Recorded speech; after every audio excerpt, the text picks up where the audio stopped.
Tensions continue between Saudi Arabia and Iran after the recent attacks on Saudi oil facilities. And US President Trump slams Iran with new sanctions. Hello, I'm Nathan King, filling in for Adan Naidu, and this is The Heat.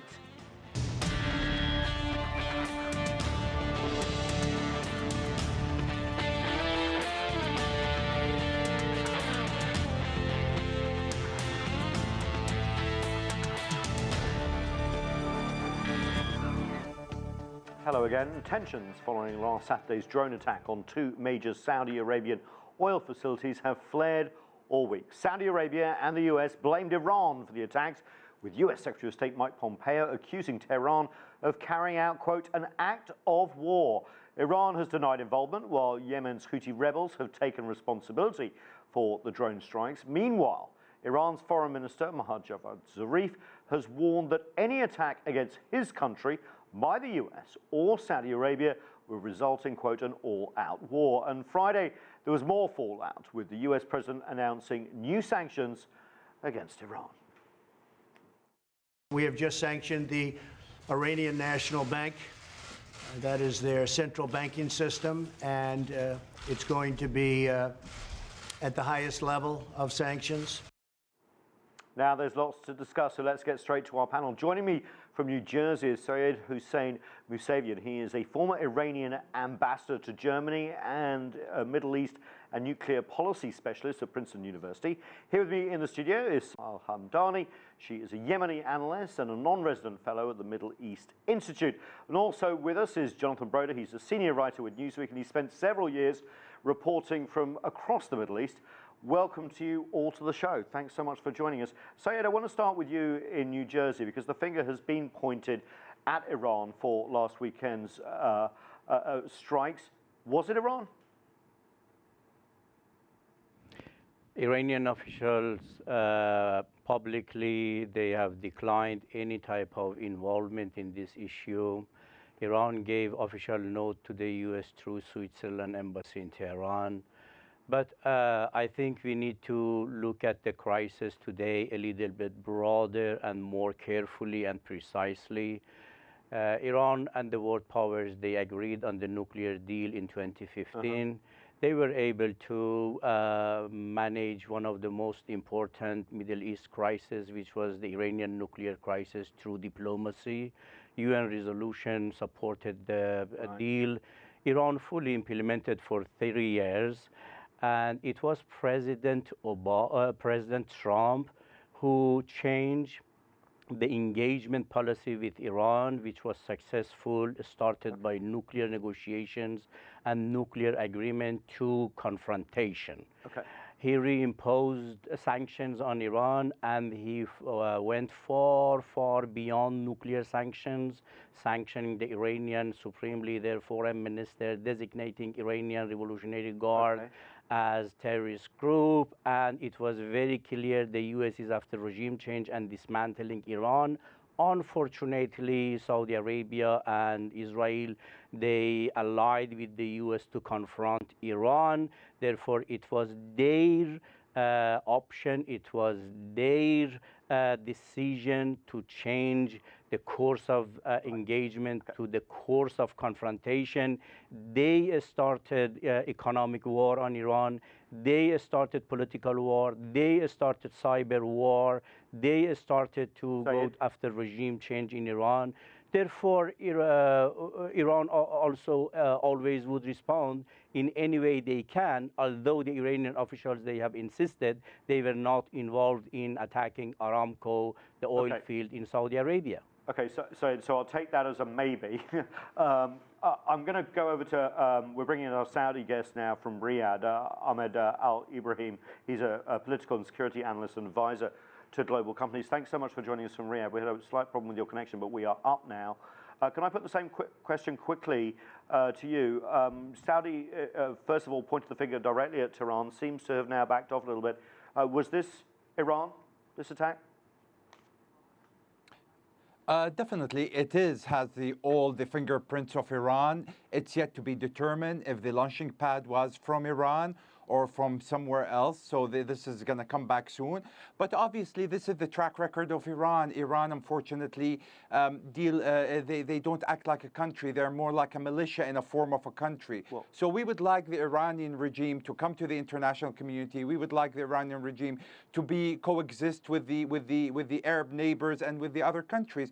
But they keep, sending militias in Iraq and Syria, Hezbollah in Lebanon, and the Houthis in Yemen. And actually, we want the better future for the Iranian people. But again, it's been hijacked by a militia that actually destroying the economy of Iran and the goods of the Iranian people. And what happened in Saudi Arabia, it was just another proof that Iran harboring terrorists, they act as a terrorist regime, and now because they are choked within economic sanction, they started doing this, and they want to get Saudi Arabia into war so they can restart their, their economy.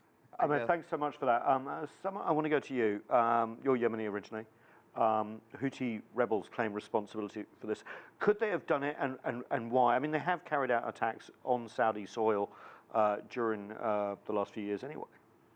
So my understanding of the Houthis actually has nothing to do with me being Yemeni in origin. You probably have more experience of Yemen than most people around. I've been following the news in Yemen since the Arab Spring, and I've been studying the Houthi movement since they kind of announced their presence in the early 90s, and especially after the 6 wars in Yemen. The Houthis are eager to claim it. They seem very adamant that they have, in fact, conducted these strikes. Other experts have stated that the origin of the airstrikes could have come from Iraq or could have come from another part of the world. Regardless, it seems like there is, in fact, an Iranian kind of fingerprint on there, in the sense that they needed the kind of guidance, or possibly they got a tip to have that strike occur. And the weapons were quite sophisticated, according to the Saudis. Well, they were kind of actually low-flying drones. But cruise missiles too, as well. Right, and so the Houthis also said that they launched 10 strikes. The reports later on said that they were in fact 12 and not 10. And so there is a discrepancy in all the narratives that we're seeing, and no side, especially the Saudis, they haven't identified where they exactly think the attacks came from, but they invited the UN to come in and investigate, which is actually unique. We haven't seen this before. Yeah, that seems like a little bit of backtracking a little bit from initial I think pointing. it's just a realization that this conflict is going to be about much more than Saudi Arabia and Iran. It definitely hit the financial market harder than we thought. That was going to be my next question. David Broder, I mean, it's quite incredible, whoever carried out this attack, that it happened. I mean, 40% of Saudi oil supply taken out overnight. It seemed to surprise everyone, despite sophisticated air defenses in the region. It's actually more than 40%. Right, okay. I was rounding down. Yeah, there right. we go. What are the implications of this, regardless of who did it? Well, oil prices are going to go up in the most immediate. Because it could happen again. Yes, exactly. I think that what the Iranians and the Houthis were basically saying is, first of all, Iran is saying, if we can't export our oil, then neither can you. That's one of the points that they're making. And the second point is, to Saudi Arabia specifically, your oil infrastructure is exceedingly vulnerable. And you want to keep on playing this game? Well, we can, if you want to exert maximum pressure, we can exert maximum resistance. I'm so pleased, Jonathan, you came up with that point, because a lot of focus has been on the US maximum pressure campaign since it pulled out unilaterally from the JCPOA just over a year ago. But it does seem Iran is responding with its own maximum pressure campaign. What does that mean for this standoff between Tehran and Washington? Well, it means if there isn't some sort of reconciliation or some way to resolve this thing is going to keep on escalating. I think, though, that Trump is really coming to the end of the economic sanctions that he can impose on Iran. At a certain point, he is going to be up against a wall and might have to decide to respond militarily. Seyed, I want to come to you because the Iranian response has been denial, but also because the rhetoric, of course, has ramped up. We've also heard that they are willing, if attacked, to go to war. Let's have a listen to Foreign Minister Zarif in a conversation with CNN. What would be the consequence of an American or a Saudi military strike on Iran now? An all-out war. You make a very serious statement there, sir. Well, I make a very serious statement about defending our country. I'm making a very serious statement that we don't want war. We don't want to engage in a military confrontation. We believe that a military confrontation based on deception is awful, will have a lot of casualties, but we won't blink to defend our territory. Seyed, what's your reaction to that? Is Iran ready for war? I believe the war already has started. As I said, economic war, political war, security war, all these wars already has started by President Trump since 2017.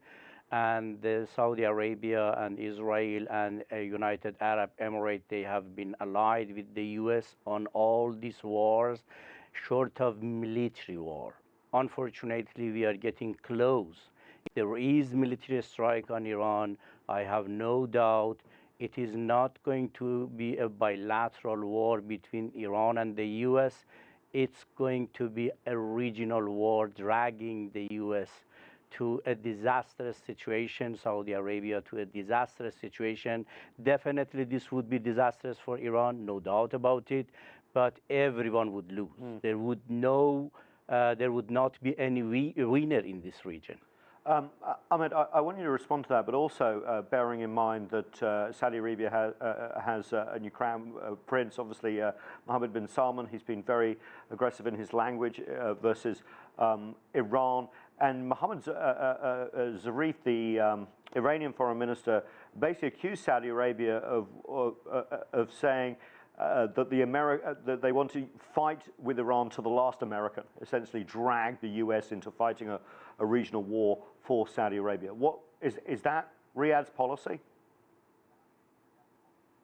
Of course not, because Riyadh has a lot to lose and Iran does not have anything to lose. Anyway, if we have an aggressive crown prince, Iran has been aggressive on us since 1979.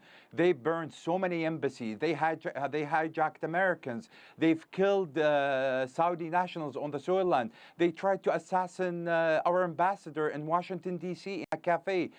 So Iran has a track record. They harbor Al-Qaeda, and everybody on the viewers knows what the track record of Iran. So if Iran thinks that they are in a war because of the economic sanction, and we tried so many times with the international community, with the United Nations to bring Iran back to the international community, but they chose not to. So if they think they're at war, so this is the biggest evidence that they are the one who's behind all the chaos in the region, and the latest one on upcake. So Saudi Arabia definitely does not want to fight to the last American or to the last Saudi or to the last Iraqi. We want to build a civilization around us over here. We have Vision 2030. We're trying to extract a lot of investment into Saudi Arabia. So definitely we are far away from what your guest is thinking. But Iran, they want to pull the region into a war. And by the way, if the whole coalition happens, if Saudi Arabia, America, Britain, France, China, India, Pakistan, Iran is going to be down within hours, let alone within probably before they even start the strikes. Okay. I mean, so we don't want war with Iran. We don't want war with the Iranian people. We just want them back to the international community and leave terrorism aside. Okay, thanks for that. In a way, Iran and Saudi Arabia have been at war in the region through their proxies, right? Looking at Syria, look at the divisions in Lebanon, the influence in Iraq. But obviously Yemen has been very dominant in the region because of the suffering. Is this where everything plays out in the next few months? Are we going to see a step up like we've already seen reported, but potentially Saudi stepping up its efforts there? And what's going to be the Iranian response, do you think? So it's actually really fascinating because Yemen's war started on the back of the nuclear deal that Obama was striking with Iran. Which was meant to lead to stability in the region. And so the deal was happening, but at the same time, the U.S. was allowing Saudi Arabia to go in and defend its interests in Yemen. and to also back the Yemeni legitimate government there. And so in a sense, at the start, it wasn't a very direct Iranian-Saudi proxy war as we witness it today. Today, it's a lot more of a proxy war than it was at the very start, even though it's been called that since its origin. Today, it is very much so. And so in a sense, solving Yemen's crisis today could be the goodwill and the good steps towards peace between Saudi Arabia and Iran. I think that's where we've come today. And so the way that we deal with Yemen's problem and the way that we look at what's happening there, and if we come to a resolution soon in Yemen, then potentially we can talk about a de-escalation between Saudi Arabia and Iran. And of course, in Yemen's case, the only brokers for peace can be the US. Right, the U.S. can play a tremendous role in kind of and there's a lot of pressure here in the U.S. in Congress, for example, to end that war, isn't Well, also the U.S. announced in the news recently that they will be talking directly with the Houthis to kind of look out for options for peace. And the Houthis just announced earlier today that because they're celebrating 6 years since they've captured the capital of Sana'a on September 21st, that they are going to hold a ceasefire against Saudi Arabia. They will not be launching any attacks or missiles towards them. And so potentially if Martin Griffiths, who is the UN envoy to Yemen, if he looks at the situation and manages the ceasefire to kind of show goodwill towards Saudi Arabia and to de-escalate the tension between Saudi Arabia, the Yemeni government, and the Houthis. And of course, in Yemen today, we have the Southern Separatist Movement and the Southern Transitional Council. Who have broken with the UAE. And they have, well, they are supported by the UAE. They've broken off with Saudi Arabia. And so the situation for Yemen seems ripe for peace. And so it's actually ripe for both. It could either be ripe for peace in the region, or it could be. So Yemen's where we take the temperature of the rifle. Exactly. Interesting. Jonathan, obviously we were at a difficult point already before last weekend's attacks. We've seen the maximum pressure campaign, the pushback from Iran, and some people who obviously want to keep the nuclear deal, the JCPOA, in force are trying to find a way. We had this French idea of extending $15 billion to Iran while they're trying to sort something out. We've got the UN General Assembly coming up this week. Is there going to be any room for sort of de-escalation? Was this an escalation to de-escalate? That's a good question. I don't think that Rouhani and Trump will meet in New York. Yes, because that was in the offing last. That was in the offing. I don't think that's on the table anymore. The Iranians have said the only way that they'll rejoin negotiations or meet with Trump is if the United States returns to the JCPOA and lifts the sanctions. Then we can talk, is basically what they're saying. So I don't think that they're going to meet. I think that right now it's very, very unclear where things are going to go. Right now the Pentagon is accumulating options to show the president on what his military options are. It seems that Trump is very reluctant to go the military route. Well, isn't this a bit like the drone attack before? No one was actually killed, no US serviceman, no US life was lost, for example, in the attack on the Aramco facility. So it's very difficult for the US to strike, isn't it? Well, the United States, going back to 1945, FDR met with King Abdulaziz Ibn Saud, the founder of modern Saudi Arabia, on a destroyer in the Great Bitter Lake on his way back from Yalta. And at that meeting, there was no signed document, there was just a handshake. And that was, the agreement was, you give us oil, we will give you security. And that agreement has held up. It held up during the Gulf War, the first Gulf War in 1991. The Iraqi invasion of Kuwait threatened Saudi Arabia. So we sent our troops over and we kicked the Iraqis out of Kuwait. Trump seems to have a different view. Well, they don't need the oil as much anymore. Oh, yes, exactly, right. But Trump has stressed we do not have a common defense treaty with Saudi Arabia. We're under no obligation to defend them. Yeah. And what he has shown up until now is a great reluctance to go to war. Now, this may be because he's facing re-election. He promised during his campaign not to to bring troops home from the Middle East, not to extend endless wars in the Middle East. And if we've known anything about Trump, he's been pretty good about keeping his campaign promises. Yeah. Yes, everyone didn't believe that that was the truth. Yeah. But everyone's finding out. Yeah, but I just want to go to Seyed because let's do the flip side of that. Obviously, Iran has said we're not going to talk unless all the sanctions are lifted and you rejoin the JCPOA. But is there room here for some sort of grander bargain where, okay, maybe the U.S. commits to rejoining the JCPOA if Tehran talks what the U.S. wants to talk about, ballistic missiles, Iran's behavior in the region, that sort of thing. So is that possible, given the domestic politics in Iran right now as well? I personally like more a grand bargain between Iran and Saudi Arabia to sit together, to have a cooperation, to manage security, peace, stability in the Persian Gulf and in the Middle East. Because the U.S. is a world power 7,000-8,000 miles away from Middle East. Yeah. We need to live together as two neighbors. We need to cooperate together rather than to confront each other. However, my Saudi panelist, our Saudi panelist made a very important principle. He is saying that they want Iran to come back to international rules and regulations. Okay. I have three proposals for my Saudi colleague based on international rules and regulations.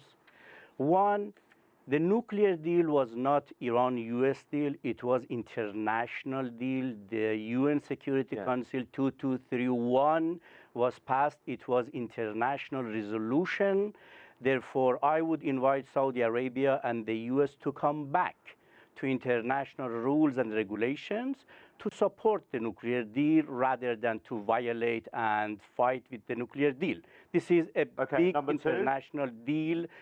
Number two is about Resolution 598, which has given mandate to Secretary General to sit with Iran, Saudi Arabia, Iraq, and other countries in the Persian Gulf to bring a regional cooperation system. Okay. Iran has been supporting this resolution, this article for 25 years. Sorry, Saudi is opposing. Therefore, I would suggest Saudi Arabia to respect international rule for a regional cooperation system in Persian Gulf. And the third one is stopping bring regime change in the countries, in the region, by exporting terrorist groups. Okay. It is internationally well known that ISIS, Al-Qaeda, tens of thousands of terrorist groups, they were exported to Syria and Iraq to bring regime change. Iran started to cooperate with the legal governments of Iraq and Syria to fight terrorists. I would really invite Saudi Arabia to respect international rules, stop supporting terrorist groups to bring regime change. So let's put that to Ahmed. Ahmed, could you see a grand bargain sitting across from Iranian counterparts and creating some sort of regional framework, or is this tensions just too high? Could we see that coming from the threat of war here?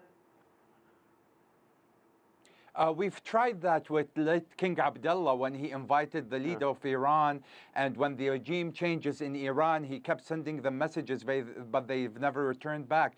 This regime in Iran, they want to export revolution. They need to export it in order to have a legitimate reason for them to sustain among the Iranian people. The Iranian people are very sophisticated people, very smart, very knowledgeable, but they've been hijacked within thugs called militia, called the Iranian regime. So at the end of the day, this resolution, my counterpart is saying, the nuclear deal, it's an international deal. We are part of this deal to say no nuclear in this area at all. Exporting terrorism, we are the most country who actually suffered from terrorism from Daesh, Al-Qaeda.